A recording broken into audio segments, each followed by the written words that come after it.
as the Star of David, one of the most dominant symbols in the occult. Removing the base of the triangles, one can see the outline for the square and compass of Freemasonry.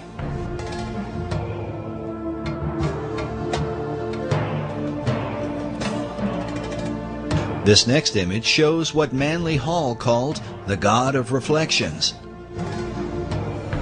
He is called the Ancient One, perched over a pool of water that reflects his image. Notice also how the placement of his arms and the crown upon his head form two triangles like a Star of David, while on his chest is a Maltese cross positioned upward and then reflected again down below.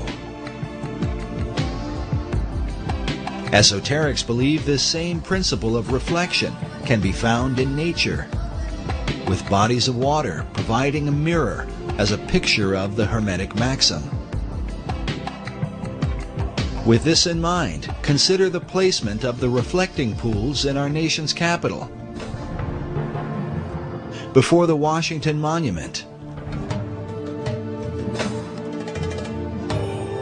the U.S. Capitol, the Lincoln Memorial,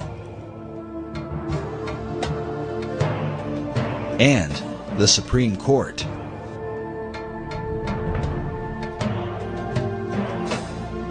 As above, so below is the philosophy that guided ancient cultures into building their cities and sacred monuments in alignment with the stars.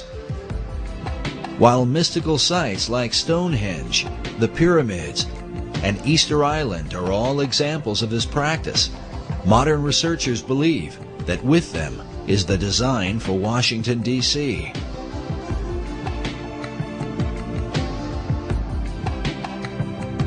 As above, so below. All those individuals that were involved in any type of architecture to the ancients, that philosophy, that dictum, especially in Freemasonry, was as above, so below. What you have in the heavens should reflect at a certain period of time that which is on the earth. So Washington, D.C., in my opinion, has some very strong, powerful spiritual energies because of the lining up of these buildings to various stars. These spiritual energies are referred to by Masonic author David Oveson. He writes that in the years following the American Revolution, the Masonic fraternities held ceremonial layings for government buildings. Such buildings were aligned with the stars and with the spiritual beings who ruled the stars.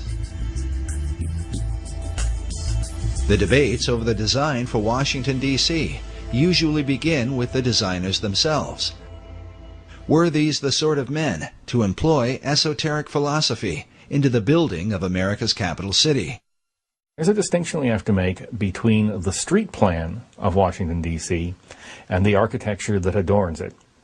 We know the names of the four major people that laid out the street plan and the variations that happen in those street plans. And then there are any number of architects that worked on the various buildings that went up over the years. Nevertheless, at every major level, the influence of Freemasonry is said to have played a pivotal role. So much so that many researchers claim to see a Masonic square and compass in the street design itself. Clearly, a lot of the designers and architects of Washington, D.C. were Masons, starting with George Washington himself, who was a high-ranking Mason and who was a leading force and a guiding force for both the location of the city and the layout of the city. Washington's authority as the father of a new nation would set the course for America's capital city, beginning with its designer.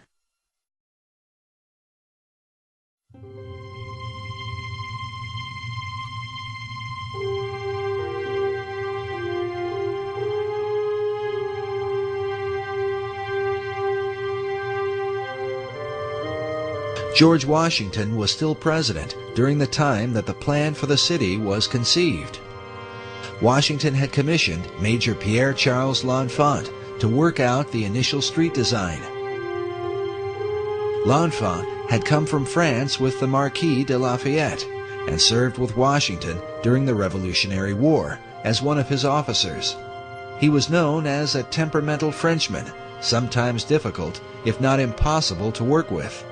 He, as I understand it, felt very strongly about the plan that he developed for the street layout of the city. So much so that when minor changes were suggested, he became irate. Have to change. Oh, These absolutely roads not. No changes.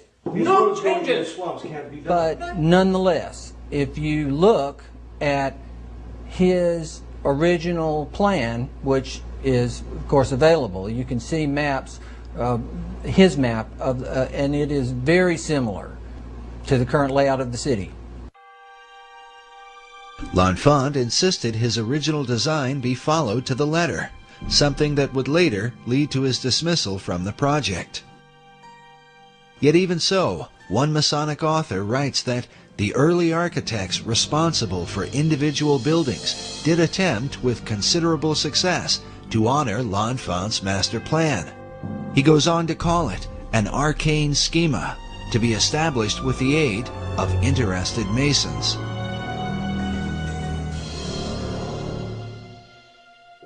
Yet in the planning stages, L'Enfant was particularly at odds with Thomas Jefferson. These guys had a terrible, they just did not get along. Jefferson, of course, was a very important part of the designing of Washington, D.C. Jefferson himself, along with Benjamin Franklin, was said to be deeply involved in astronomy. Jefferson spent 5 years as the American ambassador to France. When he returned, he brought with him the influence of European architecture. Along with Washington, Jefferson, and L'Enfant was Andrew Ellicott, the surveyor for the city, and Benjamin Banneker, his assistant. Banneker has been called the man who loved the stars. He was a freeborn African American who published a famous almanac on astronomy. His influence on the design of Washington, D.C. has been greatly disputed. Some believe that when Pierre L'Enfant was fired from the project, he took his designs with him, Good day, sir. L'Enfant. and that Benjamin Banneker was able to recreate the plan from his photographic memory later on. Others argue that copies of L'Enfant's design were still available, and that the unfinished elements were then added by the surveyor, Andrew Ellicott, a little-known figure who some believe was a Freemason.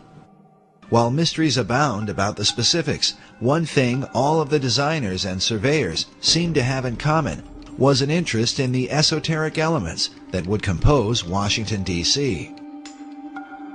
Ultimately, when the final design was presented, George Washington chose to call it the L'Enfant Plan.